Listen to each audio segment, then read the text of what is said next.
Hello hello मेरे प्यारे प्यारे दोस्तों, आपका मेरे चैनल में स्वागत है। मेरे चैनल का नाम है रजनीकांत सिन्हा। ये यूट्यूब का चैनल है। मेरे बारे में डिटेल से यहाँ लिखा हुआ है ना। ये ज़रा पढ़ लो। ये चैनल का नाम है, मेरा अकाउंट नंबर है, मैं कैनरा बैंक का, ये मेरा ईमेल एड्रेस है, ये मेरा मोबाइल नंबर है ना। तुम्हें सेंड करना है 1 लाख रुपया एक मरतबा में। और ये जो है ना, मैं इसके एवज में क्या करूँगा, फिजिक्स पढ़ाऊँगा, केमिस्ट्री पढ़ाऊँगा, मैथ पढ़ाऊँगा और PYQ पास्ट ईयर क्वेश्चंस भी सॉल्व करूँगा। और इस तरह से तुम्हारा IIT JEE का एडवांस लेवल तक का सिलेबस पूरा हो जाएगा। अभी मैं कॉन्सेप्ट्स ऑफ फिजिक्स कर रहा हूँ, है ना। ऑब्जेक्टिव 1 कर चुका हूँ, ऑब्जेक्टिव 2 कर रहा हूँ, क्वेश्चन नंबर 3D बाकी है ना। इसके लिए हमको कुछ बैकग्राउंड चाहिए मैथ का, खास तौर से कोनिक सेक्शन का, है ना। ज्योमेट्री में कोनिक सेक्शन है, उसकी बैकग्राउंड चाहिए। तो उसमें हम 4 तरह के कर्व होते हैं। सर्किल होता है जो हम कर चुके हैं, पाराबोला होता है वो भी कर चुके हैं, एलिप्स है वो भी कर चुके हैं, हाइपरबोला होता है वो भी कर चुके हैं। हाइपरबोला में ही एक और चीज़ है जिसका नाम है रेक्टेंगुलर हाइपरबोला, है ना। तो रेक्टेंगुलर हाइपरबोला क्या है और उसका कवर फोटो कैसा होता है, यही सब चीज़ हम आज के वीडियो में करेंगे, है ना। देखते जाओ।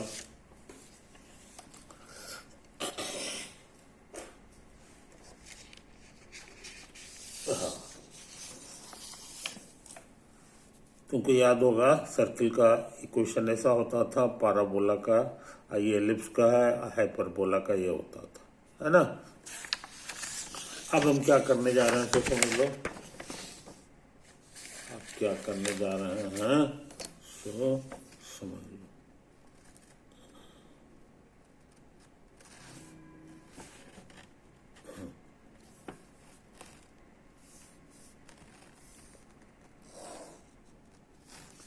ये हो गया,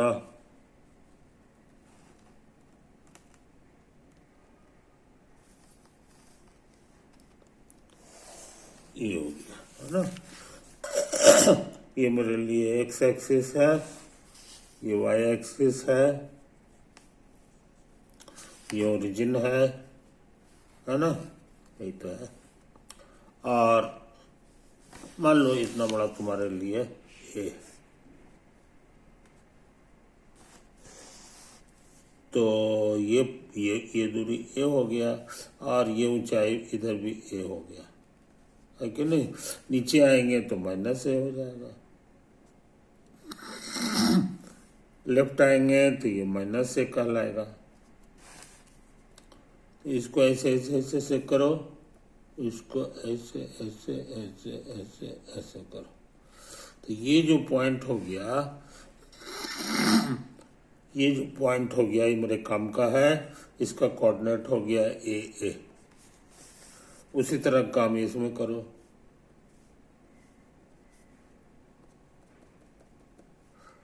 ये जो पॉइंट हो गया ये भी हमारे काम का पॉइंट है।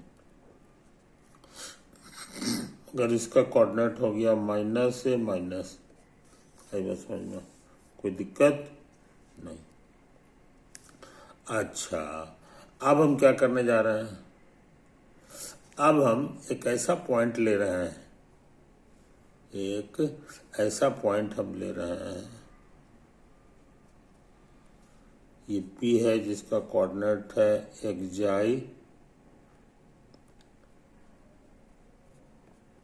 ईटा, ठीक है ना।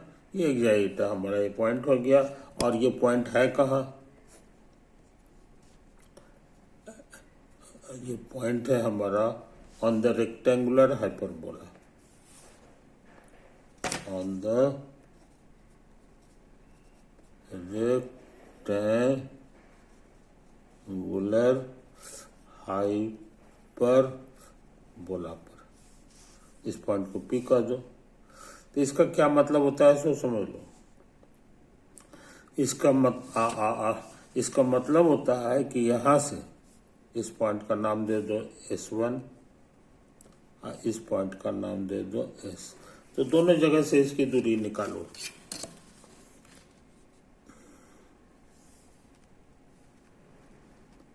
दोनों जगह से इसकी दूरी निकालो। ये हो गया हमारा दूरी S1P।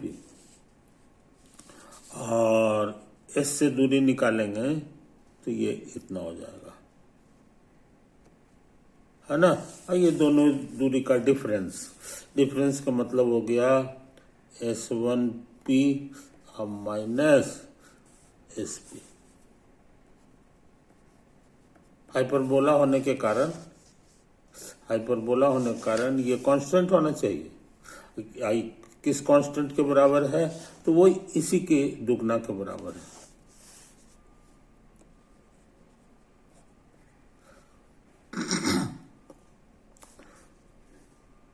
by the definition of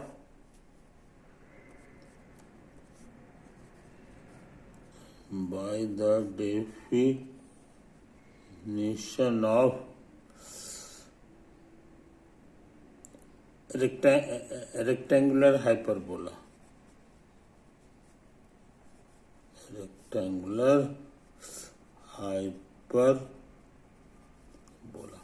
ये होता, ये कांस्टेंट है, याद रहे। यही तो आया है ना। अच्छा, अब S1P हम निकालना चाह रहे हैं, तो P का कोऑर्डिनेट मालूम है, S1 का कोऑर्डिनेट भी मालूम है, तो हमको लगता है निकल जाएगा। S1P हो जाएगा तुम्हारा, S1P हमारा हो जाएगा under root left minus left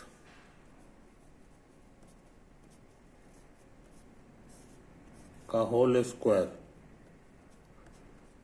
plus right minus right का होल स्क्वायर। समझे?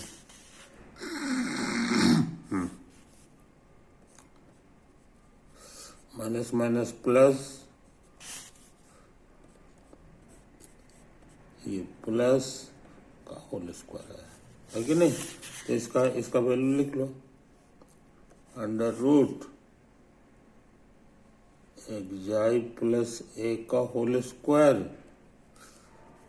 प्लस ईटा प्लस a का होल स्क्वायर। S1P हो गया, ये तो हम लिखे थे। अच्छा, इसको उतारो, माइनस SP, है कि नहीं। अच्छा, अब क्या करें, इसको इसी तरह रहने दो, xi प्लस a का whole square plus eta plus a का होल स्क्वायर। ये उधर चला गया तो ये हो जाएगा 2a प्लस SP। स्क्वायर कर दो तो रूट खत्म,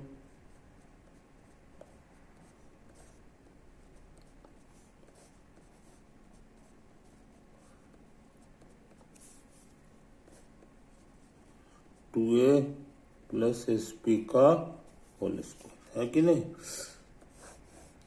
ये होल स्क्वायर फैलाना आता है, प्लस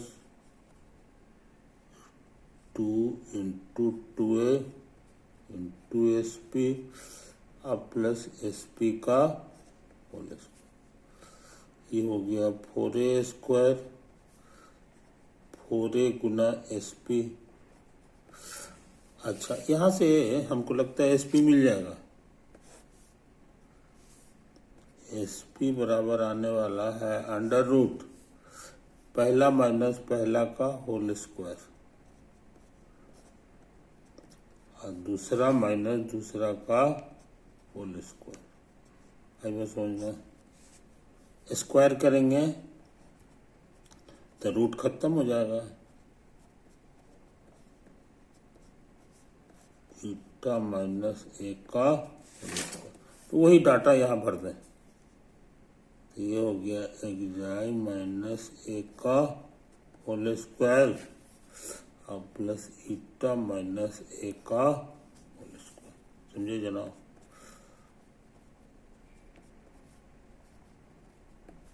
गुना एस पी।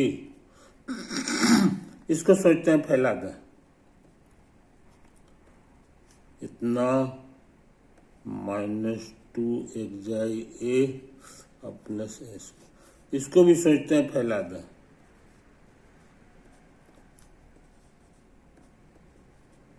ईटा ए प्लस ए स्क्वायर। इसको भी सोचते हैं फैला दें।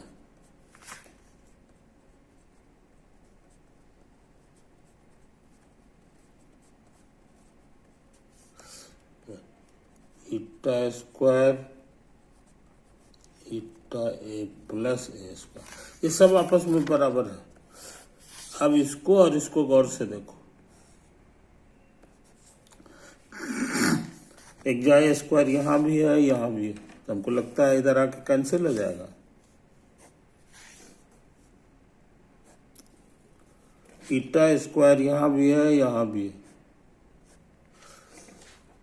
तो ये देखो ईटा स्क्वायर कैंसिल हो गया। अच्छा, ए स्क्वायर देखो यहाँ है और यहाँ भी है, तो कैंसिल होगा। ये वाला भी कैंसिल हो जाएगा यहाँ से। समझे? कोई दिक्कत? तो इधर बच गया, इधर बच गया तुमको 2 एक जाए ए अब प्लस 2 ईटा ए, है कि नहीं? और इधर क्या बचा जनाब? अच्छा, अब इसको सोचते हैं इधर ले आओ, तो ये माइनस इतना प्लस हो जाएगा, तो ये 2 से 2 मिलके 4 हो जाएगा। और सोचते हैं इसको भी इधर ले आवे, तो ये भी मिलकर के 4 हो जाएगा। समझे? और सोचते हैं इसको भी इधर ले आवे, -4a स्क्वायर। सबको ले आए। अब इधर क्या क्या चीज बचा? इधर सिर्फ ये बचा है 4a एस पी और गुना एस पी। अब 4a सब में है, कटेगा सब। यहाँ भी है यहाँ भी है यहाँ भी है यहाँ भी है, तो बच गया सिर्फ एक जाई रस ईटा अब माइनस ए अब बराबर एस पी। समझे? ये तो आया। अब सोचते हैं इसका भी होल स्क्वायर कर दें।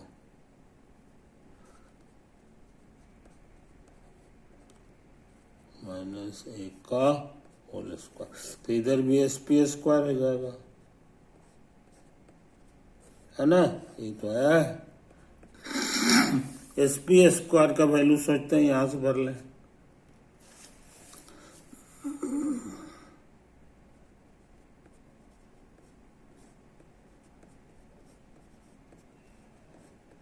अच्छा, अब सोचते हैं इसको भी फैला लें।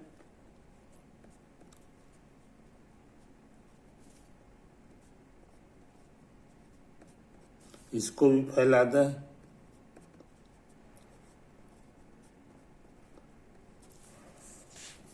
और इसको भी फैला दें।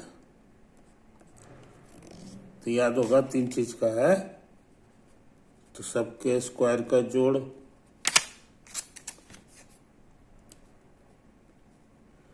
फिर 2 का 2 एक जाए ईटा, इसका कर दो तो -2 ईटा ए, ये वाला करो तो -2 एक जाए ए। इतना लंबा चौड़ा आता है ना? अच्छा, अब सोचते हैं कि इसमें कुछ कैंसिल हो जाए तो अच्छा रहेगा। तो एक जाए स्क्वायर, क्या बात, ये देखो यहाँ कैंसिल हो रहा है। ईटा स्क्वायर, हाँ, वो भी कैंसिल हो गया है, वो भी कैंसिल हो गया। और देखो ए स्क्वायर भी कैंसिल होगा, ए स्क्वायर कैंसिल हो गया। और क्या करें? हाँ, अभी और हो गए। देखो 2 एक जाए ए, दोनों में जगह है, तो ये भी कैंसिल होगा। 2 ईटा ए, हाँ, तो ये भी तुम्हारा जो है ना, ये भी कैंसिल हो जाएगा, है कि नहीं? बहुत थोड़ा सा चीज बचा है। ये देखो सिर्फ ये बचा है इधर, तो इसको जरा बढ़िया से लिख लें।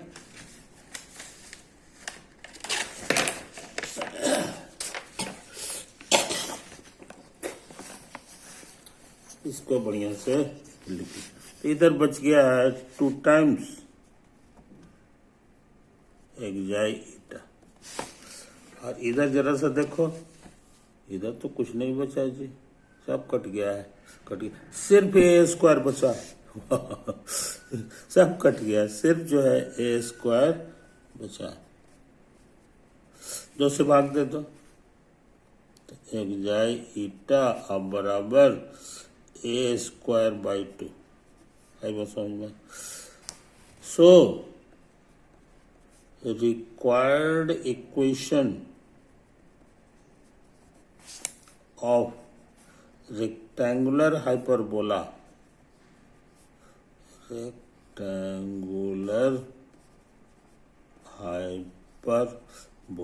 कहने का मतलब locus of एक्साई eta, that is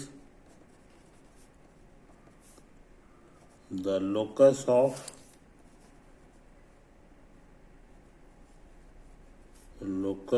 P point जिसका कोऑर्डिनेट है एक्साई ईटा इज, देखो फोटो में ए पी है, इसी का कोऑर्डिनेट था एक्साई ईटा, इसी का लोकस निकालना है, वही हमारे लिए रेक्टेंगुलर हाइपरबोला हो जाएगा, है कि नहीं? तो बहुत पतला इक्वेशन आ गया, x गुना वाई अब बराबर ए स्क्वायर बाई, आई बात समझ में? ये चीज समझ लो, this is the required equation. तो हम लोग खोज लिए आंसर। तो अच्छे लड़के जो है इस इक्वेशन को याद रखते हैं, ये इतना पतला है, यही इसकी खूबी है हाइपरबोला में यही सब काम करोगे, ये सब ये स्पेशल टाइप का हाइपरबोला हो गया है ना, जिसका एक अलग से नाम है रेक्टेंगुलर हाइपरबोला। तो उसका इक्वेशन बहुत पतला होता है, इतना बराबर इतना, है कि नहीं? याद रहे ये हमारा कांस्टेंट है, एक्स और वाई का प्रोडक्ट जो है जहां कांस्टेंट हो जाए, समझ लो उसका फोटो जो है रेक्टेंगुलर हाइपरबोला होने वाला है।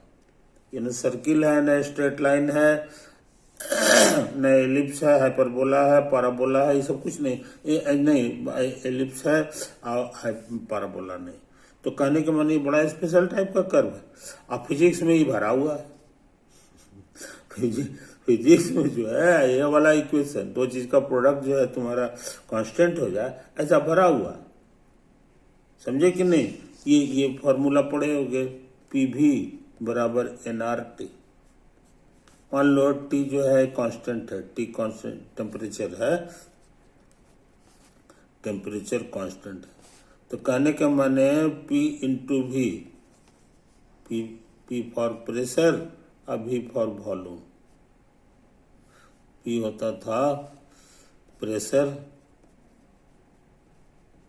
और ये है वॉल्यूम, तो P भी बराबर कांस्टेंट आ गया। अब ये देखो ये बिल्कुल इसी से मिलता जुलता हुआ। अब इसका ग्राफ की जरूरत है, जब तक उसे बनाओगे नहीं तुम जो है थर्मोडायनेमिक्स का सवाल नहीं बना सकते हो, है ना? तो कहने का मतलब है ये इक्वेशन फिजिक्स में भरा हुआ है, बहुत जगह मिलेगा तुमको, देखने में भी छोटा है ये चीज। तो इसका ग्राफ तो तुमको जानना होगा, इसके बारे में तुमको जानना होगा कि रेक्टेंगुलर हाइपरबोला कैसा होता है, क्या होता है, एक झटके में करना होगा। तो ये चीज समझ लो मेरे यार, इसलिए बहुत इंपॉर्टेंट पढ़ाई है, बहुत इंपॉर्टेंट पढ़ाई है। तो तुम्हारे लिए कौन कौन सा चीज हो गया रिकलेक्ट कर लें,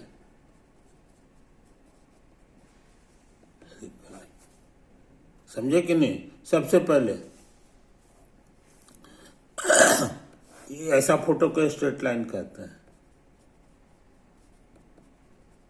स्ट्रेट लाइन कहते हैं। और इसका इक्वेशन किस टाइप का होता है सो समझ लो, a x plus b y plus c बराबर 0।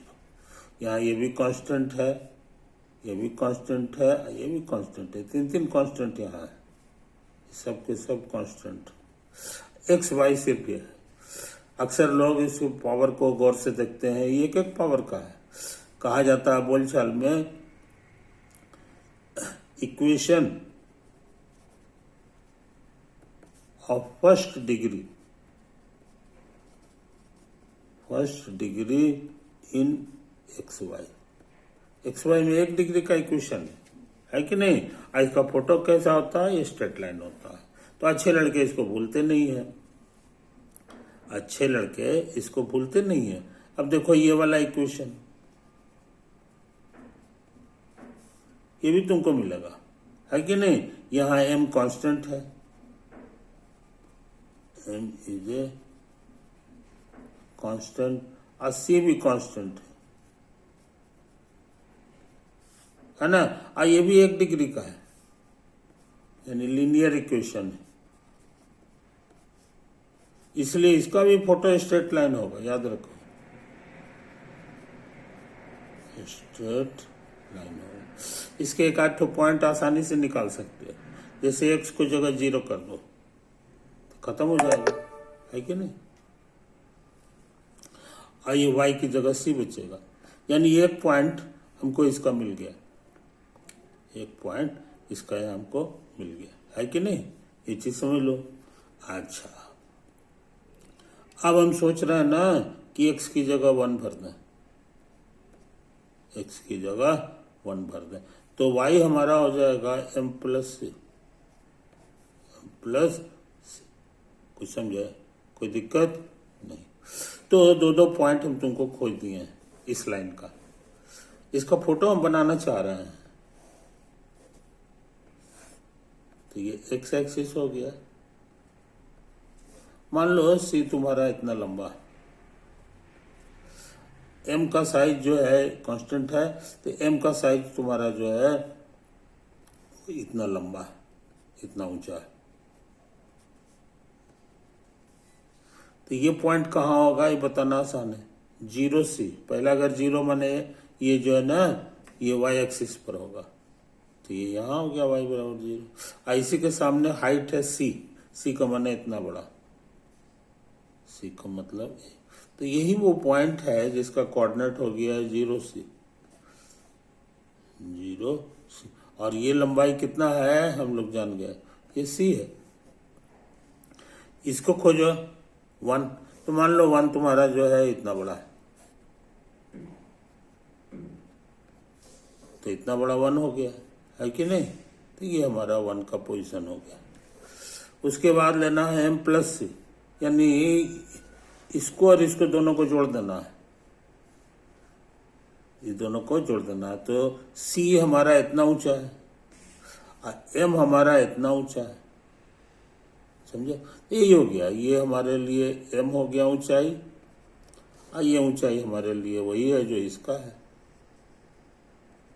तो यही वो पॉइंट है जिसका कोऑर्डिनेट हो गया 1, m प्लस c। ये स्ट्रेट लाइन है, तो स्ट्रेट लाइन का 2 पॉइंट मालूम हो गया, तो पूरा स्ट्रेट लाइन मालूम हो जाएगा, खाली मिला दो स्केल से। तो हम जो है इसको स्केल से मिला रहे हैं, स्केल से मिला रहे हैं। ये तो है, इसी का इक्वेशन है y बराबर mx plus c, mx plus c, समझे कि नहीं। अच्छे लड़के जो है ना इसको भी मिला के देखते हैं कि क्या होता है। तो ये जो ऊंचाई है ये 1 है, सॉरी ये 1 है, देखो यहाँ लिखा हुआ है, ये ओरिजिन है, तो 1 हो गया। और ये जो ऊंचाई है यही m है, तो m को तुम पहचान लो, इधर 1 यूनिट चलने पे जितना ऊंचाई आ जाता है इसी का नाम m है। m को कहा जाता है slope, called slope of the line. आई बस समझ में, तो अच्छे लड़के समझ लो, ये हमेशा 1 रहेगा बस, और जितना ऊपर जाना होगा चाहे नीचे आना होगा उसी को हम लोग स्लोप कहते हैं। कि जितना ज्यादा होगा, मान लो ये m जो है 2 है, तो ये बहुत ऊंचा हो जाएगा, तो उसका स्लोप ज्यादा हो जाएगा, है कि नहीं। ये चीज समझ लो। इसको कभी भी ये मत समझना कि ये 1 है तो ये भी 1 है। ये 1 से आधा भी हो सकता है, छोटा भी।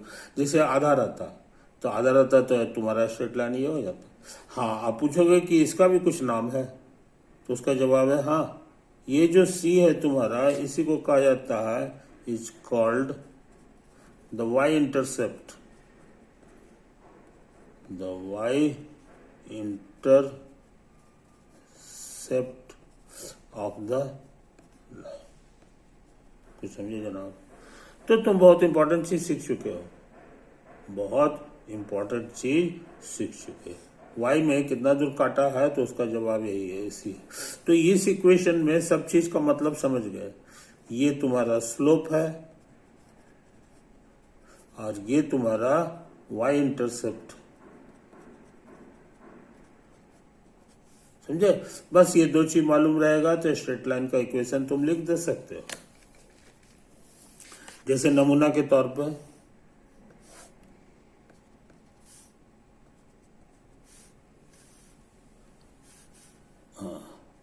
मान लो इतना बड़ा तुम्हारा 1 है ना। अब उसके बाद हम ले रहे हैं ये इस 2 ले रहे हैं, तो ये 1 हो गया, ये 2 हो गया। इतना ऊंचाई जो है तुम्हारा 2 हो गया। तो इसका हमारा जो स्ट्रेट लाइन है उसका स्लोप जो है 2 लिखा हुआ है, और y इंटरसेप्ट आधा लिखा हुआ है। y इंटरसेप्ट आधा लिखा हुआ। आधा का मतलब हो गया कि यहां से लेकर के ये आधा ले लो, यही तो हो गया, यही आधा हो गया। तो तुम्हारा स्ट्रेट लाइन कैसा होगा, इसका फोटो हम बना लिए। इसका फोटो हम लोग बना लिए।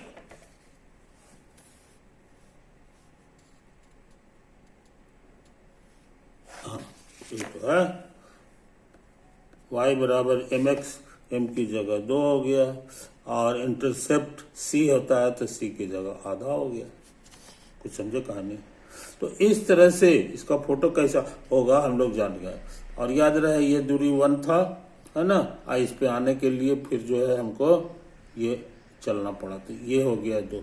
यही स्लोप हो जाता है, स्लोप हो जाता है। बहुत से लड़के 2 से गुना कर देंगे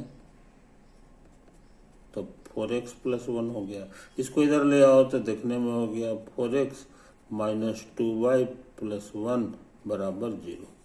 ये स्ट्रेट लाइन का, तो स्ट्रेट लाइन का पढ़ाई इसी सेंस में आसान माना जाता है, क्योंकि इसमें कैलकुलेशन बहुत कम करना पड़ता है ना। 1 डिग्री का इक्वेशन होता है, ये कर लो। ओके, तो इस तरह से सिलेबस खत्म हो गया। इतना ही है कोऑर्डिनेट ज्योमेट्री की पढ़ाई, है ना।